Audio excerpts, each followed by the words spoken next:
Hello అందరికీ నమస్తే. RLR TV వీక్షకులకు స్వాగతం సుస్వాగతం. ఈరోజు ఇక్కడ మన అప్సిగూడ నాచారం రోడ్లో యాదవ సర్పంచుల సన్మాన కార్యక్రమం దగ్గరికి రావడం జరిగింది. ఇక్కడ ఒక పండుగ వాతావరణం కనబడుతుంది. అసలు ఏంటి ఈ యాదవ సర్పంచుల సన్మాన కార్యక్రమం జరగడానికి ముఖ్య కారణం ఏంటి, ఆ సన్మాన కార్యక్రమాన్ని జరుపుకోవాలన్న ఆలోచన ఎలా వచ్చింది అనేసి క్వశ్చన్స్ మనం అడుగుదాం.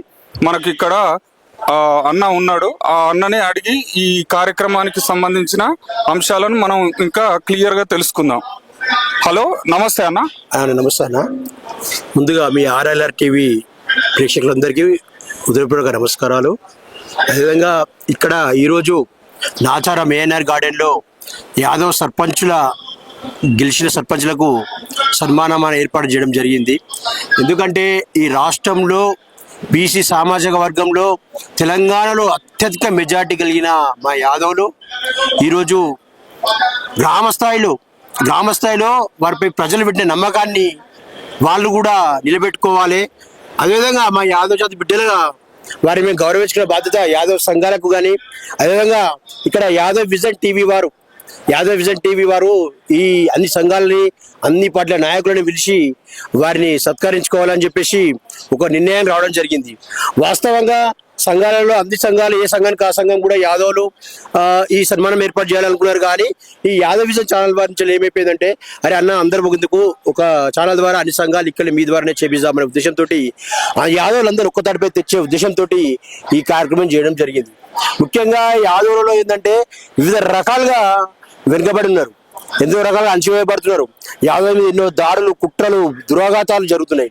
ఎందుకంటే ఇప్పటికిప్పుడు మనం చూసుకుందాం, కాంగ్రెస్ గవర్నమెంట్ గతంలో మనకు మేనిఫెస్టోలో పెట్టింది, అరే మేము గెలిచిన 100 రోజులలో మేము గొర్రెలు ఇస్తామని చెప్పింది. మరి ఆ గొర్రెలకు అది లేదు అట్లా మోసం చేసింది. మళ్ళీ ఇంతవరకు మాకు యాదవులలో ఈ తెలుగు రాష్ట్రాలు ఉన్నన్ని రోజులు అధికారం ఉన్నన్ని ప్రభుత్వాలు ఆధిపత్య వర్గ ప్రభుత్వాలే అయినా కూడా ప్రతి ఒక్క ప్రభుత్వంలో మా మంత్రి ఉండేటోడు, మా యాదవుల నుంచి ఒక మంత్రి ప్రాతినిధ్యం ఉండేది. ఈ గవర్నమెంట్ ఏంటంటే ఎంత దుర్మార్గం అంటే, కనీసం ఇప్పటి వరకు 2 ఏళ్ళు గడుస్తున్నా కూడా మాటలు కూడా దాడుతున్నాయి తప్ప వాటిని వాళ్ళు అమలు చేయట్లేదు. అందుకే మేము కూడా కార్యాచరణ తీసుకున్నాం. ఈ యాదవ్ సర్పంచులను ఏంటంటే ఏదైతే ఉందో బిడ్డ, మేము యాదవులకు టికెట్లు ఎక్కడ ఇచ్చినా కూడా మేము గెలవగలుగుతాం, మేము సాధించగలుగుతాం, మేము ఎప్పుడు ప్రజల పక్షమే ఉంటాం. మా యాదవులకు మేమే అని మేము చెప్పట్లేదు. యాదవులు అంటే అందరినీ సమదృష్టితో చూసుకొని ప్రతి ఒక్కరు బాగుండాలని కోరుకునే నాయకత్వం కలిగిన వాళ్ళు. మనం గతంలో చరిత్రలో కూడా తీసుకుందామన్నా, శ్రీకృష్ణుని కాంచి మొదలు పెట్టుకుంటే, యాదవంశాల నుంచి మొదలు పెట్టుకుంటే, చరిత్రలో శ్రీకృష్ణదేవరాయల నుంచి మొదలు పెట్టుకుంటే ఎన్నెన్నో పోరాటాలు, ఎన్నెన్నో రాజుల కాలం నుంచి మొదలైన ఈ చరిత్రని ఎవరు చెరిపేయలేరు. కానీ ఇప్పుడున్న ఆధిపత్య వర్గాల ప్రభుత్వాలు కుట్రలు చేస్తూ ఈరోజు ఏం చేస్తున్నాయంటే, మా ఆధిపత్యం లేకుండా, మా అధికారాల్లో మా జనాభా ప్రకారం మా రాజకీయ వాటా లేకుండా, మా రాజకీయ హక్కులు లేకుండా హరించాలని చూస్తున్నాయి. కానీ మేము యాదవ్ సంఘాలు, యువత, బీసీలు అందరూ మేల్కొన్నాం కాబట్టి ఖచ్చితంగా గెలిచిన సర్పంచ్లు గౌరవించుకుంటే ఖచ్చితంగా ఈ గవర్నమెంట్కి తెలియాలి, ఈ ప్రభుత్వానికి మా యొక్క సత్తా తెలియాలి. కాబట్టి ఈ సర్పంచ్లను మేము ఘనంగా సన్మానించుకుంటాం. ఖచ్చితంగా రాబోయే ఎంపీటీసీ, జెడ్పీటీసీ, స్థానిక సంస్థలు ఏ వచ్చినా సరే అన్ని పార్టీలకు చెప్తున్నాం, మాకు టికెట్లు ఇవ్వాలి. టికెట్ ఇస్తే ఖచ్చితంగా మేము గెలుస్తాం. అందరు చాలా మంది ఆధిపత్య వర్గాల డబ్బులు ఉన్నాయి, కానీ మా దగ్గర డబ్బులు లేవు. సేవ గుణం ఉంది, చేసే సత్తా ఉంది, ముఖ్యంగా ఓటు బలం ఉంది. ఇవన్నిటి సాధించుకొని ముఖ్యంగా ప్రతి ఒక్క గ్రామంలో కానీ, పట్టణంలో కానీ, ఎక్కడైనా కానీ యాదవులు అందరితో కలుపుకోబోతారు. ఊర్లలో కూడా చూసుకుందాం, మనం ఊర్లలో చూసుకున్నా కూడా, గ్రామ స్థాయిలో కూడా, గ్రామాలలో కూడా, అడుగులలో కూడా యాదవులు. అదేవిధంగా ఇప్పుడు ఊర్లో కూడా ఇప్పుడు యాదవులు అంటే ఏంటంటే ఏదో గొర్రెలు కాసుకుంటా, గుడ్డలో పట్టుకుపోయి గొర్రెల జీవాలను కాసుకుంటాడు కాదు. యాదవులు అంటే ఈ సమాజానికి ఎప్పుడైతే అన్యాయం జరుగుతుందో, అన్యాయం జరిగినప్పుడు ఖచ్చితంగా ఈ సమాజం కోసం అవసరం అనుకుంటే గొర్రెలు కాసులు కాదు, పశువులు కాసులు కాదు బిడ్డ, అవసరం అంటే గుడ్డలు కూడా మరేస్తామని చెప్పి ఈ సభ ద్వారా మేము తెలియజేస్తున్నాం. ఎందుకంటే మాకు అధికారం కావాలి, మాకు వాటా కావాలి. మా విద్యార్థులు వెనుకబడి ఉన్నారు, మా విద్యార్థులు చాలా చదువు పరంగా వెనుకబడి, హాస్టల్స్ లేవు, ఏం లేవు. బీసీలో మేము ఏమన్నామంటే మేము ఇది చేస్తున్నాం, అది చేస్తాం. ఇంకెన్ని రోజులు అభివృద్ధి చెందుతున్న దేశంగా చెప్తాం మనం, ఇంకెన్ని రోజులు అభివృద్ధి చెందుతున్న కులంగా చెప్తాం మేము. అంటే ఇది కాదు, మా యువతలో కూడా చైతన్యం వచ్చింది. సో అందరు కూడా ఈ పార్టిసిపేషన్ లో ముందుకు రావాలని మేము కోరుకున్నాము. ఓకే, అయితే ఇప్పుడు ఇంకో క్వశ్చన్ అన్న, యాక్చువల్ గా మన బీసీ ఉద్యమం అనేది రీసెంట్ గా కొంచెం మొదలైందని చెప్పొచ్చు. అవును. ఈ ఏడాది కాలంలో ఆ ఉద్యమం యొక్క ఉధృత అనేది జూబ్లీహిల్స్ ఉప ఎన్నికలో నవీన్ యాదవ్ ఒక బీసీ బిడ్డ గెలుపు పైన ప్రభావం చూపిందనేసి చెప్పొచ్చా? అండ్ ఇంకొక విషయం ఏంటంటే నవీన్ యాదవ్ గారి గెలుపు అనేది జూబ్లీహిల్స్ లో గెలుపు అనేది మొత్తం తెలంగాణలో ఉన్నటువంటి గ్రామ పంచాయతీలలో బీసీ బిడ్డల గెలుపుకు ఏమన్నా దోహదపడిందని చెప్పొచ్చా? 100% అన్నా, 100%. ఎందుకంటే జూబ్లీహిల్స్ లో అప్పుడున్న పరిస్థితుల్లో కాంగ్రెస్ కు వాస్తవం చెప్పాలంటే మొత్తం గడ్డుకాలమే ఉంది. కాంగ్రెస్ కి ఎంత గడ్డుకాలం అంటే బీసీలకు రిజర్వేషన్ ఇస్తామని చెప్పింది కానీ ఎక్కడ కూడా ఆచరణ చేయలేదు. కానీ జూబ్లీహిల్స్ లో ఒక కీలకమైన నిర్ణయం తీసుకుంది. అక్కడ యాదవ్ల సత్తా తెలుసు, జూబ్లీహిల్స్ నవీన్ సత్తా తెలుసు. మా చిన్న శ్రీశైలం యాదవ్ కష్టం ఉంది, అలా బీసీల కష్టం ఉంది, యాదవ్ల కష్టం ఉంది. అయితే అక్కడ ఏం జరిగిందంటే 2 పార్టీలు కూడా ఆధిపత్య వర్గాలకు ఇచ్చినాయి. ఒకళ్ళ రెడ్డిలకు ఇచ్చింది, ఒకరికేమో కమ్మోళ్ళకి ఇచ్చింది. కానీ ఈ రెడ్డి అయినా కమ్మ అయినా ఇంకెవరైనా ఏ ఆధిపత్య వర్గానైనా వాళ్ళ మీద గెలుస్తామనే సత్తా మాత్రం నవీన్ అన్న జూబ్లీహిల్స్ లో మాకు ఆ సపోర్ట్ వచ్చింది. ఖచ్చితంగా దాంతో మరో ఉద్యమం మొదలైంది. ఎందుకంటే మీరు చూసుకోవచ్చు జూబ్లీహిల్స్ నవీన్ అన్న ఎప్పుడైతే నిలబెట్టిరో ఆధిపత్య వర్గాలు ఏం చేసి తెలుసానా, ఎల్బీనగర్ లో సుధీరెడ్డి అంటే ఉంటుండే.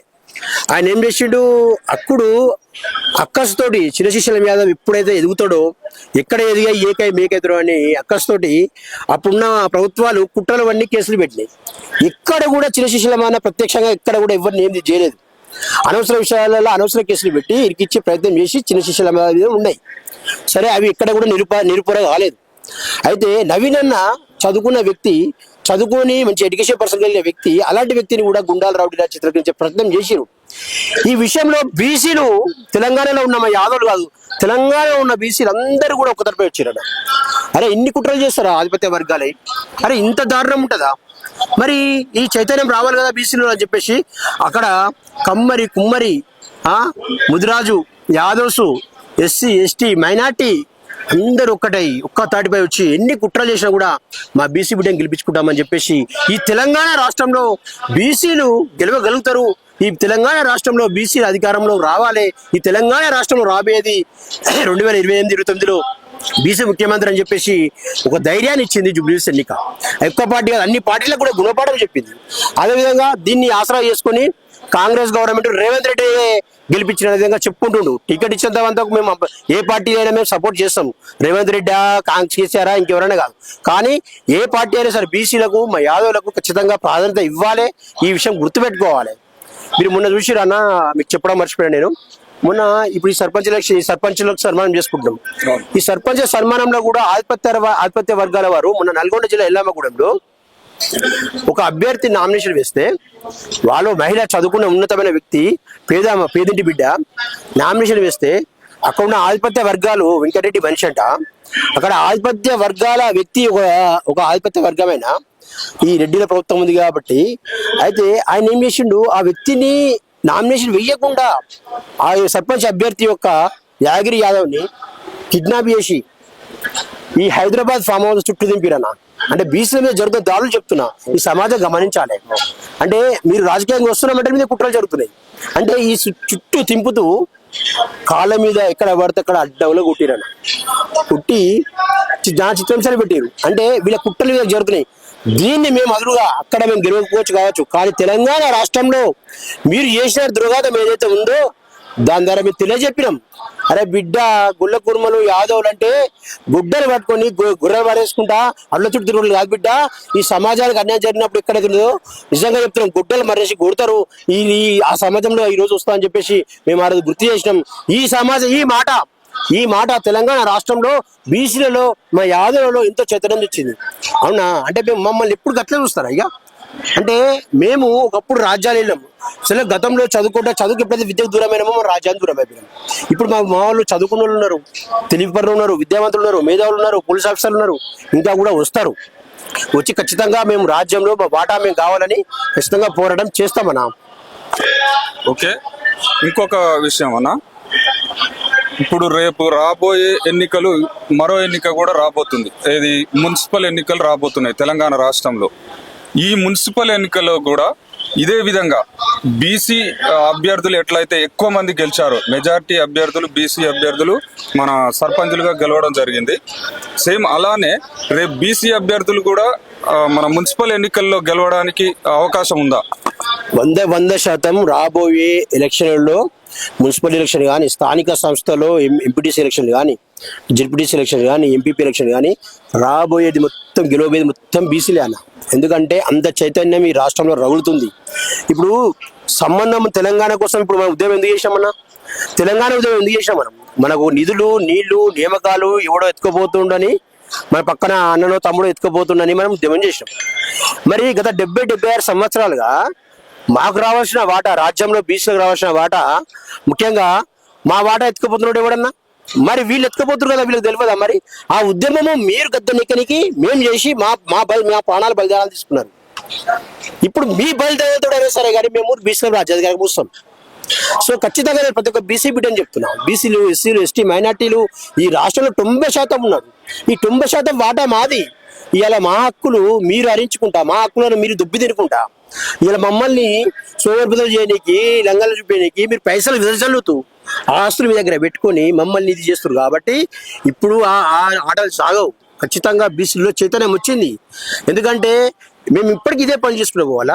మేము చేస్తా కానీ మీకు నడవది, మేము చేస్తా కానీ మీకు వెళ్ళదు. మా గవర్నమెంటే మేము నడిపిస్తాము. మేము ఓట్లేస్తాం, మీరు గెలిచి మా మీద దాడులు చేసి మా మీద అఘాయిత్యాలు చేస్తుంటే ఇంకెన్నేళ్ళు ఓర్చుకోవాలి మేము? సో ఖచ్చితంగా చెప్తున్నాం, జిహెచ్ఎంసీ ఎలక్షన్లో కానీ ఏ ఎలక్షన్ అయినా సరే పార్టీలు టికెట్ ఇవ్వకపోతే, ఏ పార్టీలు అయితే బీసీలు అక్కడ టికెట్ ఏదో అక్కడ బొంద పెడతాం. 1000 లోతుల అడుగుల బొంద పెట్టుడే బీసీలను గెలిపించుకున్నాడే. బీసీలను గెలిపించుకుంటాం.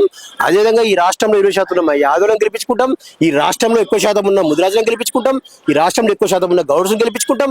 ఎవరైతే జనాభా తామాషా ప్రకారము ఆ రాజ్యంలో వాటా ఉండాలి. ఎందుకంటే మేము అందరి కోసం కొట్లాడతాం, మా ఒక్కరి కోసం కాదు. మా జనాభా ఎంత మేము అంత హక్కు కావాలంటున్నాం. మీరు 5% లేని వాళ్ళు మా హక్కులు దుబ్బు కాల రాసుకుంటూ, మీరు దుబ్బి తినుకుంటూ మళ్ళీ మా మీదనే విష ప్రచారాలు చేస్తూ విష కుట్రలు చేస్తున్నారు. ఇవి తెలంగాణ సమాజం ఇక్కడ నుంచి గమనించదు.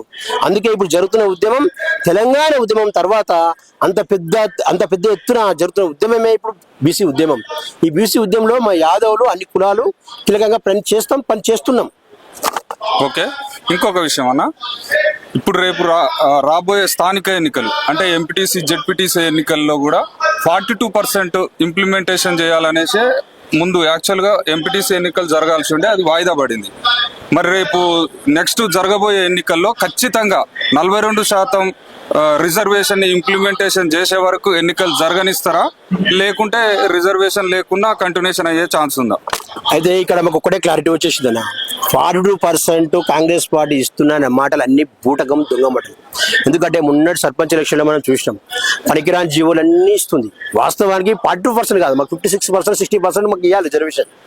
ఏంటంటే వాళ్ళ ఓట్ల పబ్బం కోసం వాళ్ళు చెప్పేటి అన్ని తప్పుడు మాటలు, దొంగ మాటలు. ఎందుకంటే ఈ ఎంపీటీసీ, జెడ్పీటీసీలో ఇస్తుందని మేము చెప్పాలని అనుకోవట్లేదు. ఎందుకంటే ఇస్తే కాంగ్రెస్ పార్టీకి మంచిది, ఇస్తే కాంగ్రెస్ పార్టీ ఈ రాష్ట్రంలో ఉంటుంది. ఎందుకంటే కాంగ్రెస్ పార్టీలో ఎవరైనా ముఖ్యమంత్రి అయ్యే అవకాశం ఉంటుంది. కాబట్టి ఇప్పటి వరకు మొత్తం రెడ్లకే ఇచ్చింది, మొత్తం రెడ్లకు వాళ్ళకు రెడ్ల పార్టీ కింద అయిపోయింది. సో ఇప్పటికైనా మేల్కొని మీరు ఖచ్చితంగా 42% రిజర్వేషన్ ఇస్తే మేము సంతోషిస్తాం, మీకు కృతజ్ఞతలు తెలియజేస్తాం. కానీ ఇయ్యదన్నా, ఎందుకంటే నేను చెప్తున్నా కదా, అనుభవంతో చెప్తున్నాం. మేము మా సర్పంచ్ ఎలక్షన్లో కాంగ్రెస్ పార్టీ 33% ఇస్తాను, ఇచ్చింది అయ్యలే. కానీ మా బీసీ బిడ్డలు, యాదవ్ బిడ్డలు ఏం చేసేది తెలుసా, ఇలా సర్పంచ్ ఎలక్షన్ మీరు ఇచ్చేది ఇంద్రాబాయ్ అని చెప్పేసి ఖచ్చితంగా జనరల్ స్థానాలు నిలబడ్డారు. వాళ్ళు కోటాను కోట్ల డబ్బులు విదజల్లు ఎన్ని చేసిరు ఆధిపత్య వర్గాల వారు. కానీ ఆ కుట్రలను బీసీలు, ఎస్సీలు, ఎస్టీలు, మైనార్టీలు గమనించి నేలే మాకు అన్యాయం చేస్తే వీళ్ళని చెప్పేసి బీసీ బిడ్డలు గెలిపించుకోవడం జరిగింది. ఈ విధంగా మా యాదవులు కాదు, ముదిరాజులు సన్మాన సభ చేసుకుంటున్నారు, రజకుల సంఘ సభ చేసుకుంటున్నారు, అన్ని కులాలలో గౌడ్స్ సన్మాన సభ చేసుకుంటున్నారు గెలిచిన వాళ్ళని. అంటే దీన్ని బట్టి ఏంటంటే ఇక్కడ మేము పార్టీలను కాదు, ఏదైతే బీసీ కులాలు ఉన్నాయో గౌడ్స్ కానీ, యాదవ్స్ కానీ, ముదిరాజు కానీ, పద్మశాలి కానీ, రజక కానీ, కమ్మరి, కుమ్మరి, ఈ కుల సంఘాల అందరం ఒకటే ఈ పార్టీలో భర్తం. ఖచ్చితంగా మేము ఈ స్థానిక సంస్థలో ఎలక్షన్లలో టికెట్ ఇస్తే వాళ్ళు బట్టగట్టి బెడగడతారు కాంగ్రెస్ పార్టీ. ఇవ్వకపోతే మాత్రం ఖచ్చితంగా మేము మా దెబ్బ చూపిస్తాం. ఖచ్చితంగా గెలిచేది బీసీలే. ఓకే, ఇంకొక విషయం అన్న, ఇప్పుడు యాక్చువల్గా ఒక 2 సంవత్సరాల నుంచి సర్పంచ్ ఎన్నిక జరగకపోవడం వల్ల కేంద్రం నుంచి వచ్చే ఆర్థిక ఫండ్ అనేది, నిధులు అనేది లేకపోవడం వల్ల గ్రామాలలో అభివృద్ధి అనేది కుంటుపడింది అనేసి నానుడి. ఇప్పుడు ఒక 3 సంవత్సరాల నిధులు ఒకేసారి వచ్చే అవకాశం ఉంది. ఇప్పుడు గెలిచిన సర్పంచులు అదృష్టవంతులా? అన్న అది చెప్పడానికి లేదన్న, ఎందుకంటే ఈ గవర్నమెంట్ అన్న పేరుకే సర్పంచ్లను ఏంటంటే చిత్తగోసపెట్టి గత గవర్నమెంట్ చూసినాం, చిత్తగోస పెట్టినాయి. వాళ్ళ కాంట్రాక్టర్లకు పెద్ద పెద్ద ఇయనికి లక్షల కోట్లు ఉంటాయి, వాళ్ళ ల్యాండ్స్ తీసుకోనికి వాళ్ళతో లక్షల కోట్లు ఉంటాయి. మిగతా అన్ని పనులకు అంటే వాళ్ళ ఫైల్స్ వీళ్ళు చూస్తారన్న, నా ఫైల్ పోగానే చూస్తారు, ఇది అరే ఇది మాదా మనందా బీసీలదా ఎస్సీలదా అని చూస్తారు. కదా ఓసీల పరంగా వచ్చిన తర్వాత వాళ్ళకి ఫైల్స్ అన్ని మంచిగా పోతాయి, శాంక్షన్ అయిపోతాయి. కానీ సర్పంచ్ల పరంగా ఇప్పుడు ఓసీ అయినా ఎస్సీ అయినా ఎస్టీ అయినా ఎవరి సర్పంచ్ల పరంగా అయితే మాత్రం సర్పంచ్ అని అరిగోస పెట్టుకుంటుంది గవర్నమెంట్ ప్రభుత్వాలు. అమౌంట్ అనేది వాళ్ళకే సరిపోతుంది, వాళ్ళ రాజకీయాలకు దుబ్బిదిన్నికే సరిపోతుంది తప్ప వాళ్ళకి ఇస్తలేరు. ఇప్పుడు మొన్న 5 లక్షలు ఇస్తా అని చెప్పి పెద్ద గ్రామాలకు 5 లక్షలు ఇస్తా, చిన్న గ్రామాలకు 5 లక్షలు ఇస్తా, పెద్ద గ్రామాలకు 10 లక్షలు ఇస్తా అన్నాడు. ఇంతవరకు ఇచ్చిండా? ఆ ఇచ్చులే సచ్చులేదన్నా. ఏంటంటే ఈ ప్రభుత్వాలు ఇవ్వకున్నా కేంద్ర ప్రభుత్వంలో కానీ రాష్ట్ర ప్రభుత్వంలో కానీ ఈ సర్పంచ్లకు ఉన్న ప్రత్యేక అధికారాల వల్ల ఆటోమేటిక్గా రావాల్సిందే. ఇప్పుడు నేను ఇది తెలియకడుతున్నాను, గవర్నమెంట్లో బీసీ రిజర్వేషన్ పేరు 2 ఏళ్ళు జరుపుకుంటూ వచ్చింది, ఇంకా 2 ఏళ్ళు జరిపి మేము బాధపడపోతుంటే, ఎందుకంటే అవి ఇచ్చేది లేదు పీకేది లేదు. ఎందుకంటే మా బీసీలో వాటా ఇస్తే మాకు ఎవ్రీ టైం ఉంటుంది అది. సో మేము ఖచ్చితంగా ఈ ప్రభుత్వాలను అయితే మేము నమ్మే పరిస్థితి అయితే లేరు. కానీ రేవంత్ రెడ్డి ప్రభుత్వాన్ని మేము డిమాండ్ చేస్తున్నాము, ఎందుకంటే ఎంతో ఆశతోటి ఎంతో కష్టపడి వ్యయప్రసలు విరించి ఈ తెలంగాణ రాష్ట్రంలో ఉన్న గ్రామాలలో సర్పంచులు గెలిచిరు. వాళ్ళను ఆదుకోవాలి, వాళ్ళకు సరైన నిధులు విడుదల చేసే విధంగా ఈ ప్రభుత్వమే చొరవ తీసుకోవాలని మేము డిమాండ్ చేస్తున్నాం అన్న. ఓకే, థ్యాంక్ యూ అన్న, థ్యాంక్ యూ సో మచ్.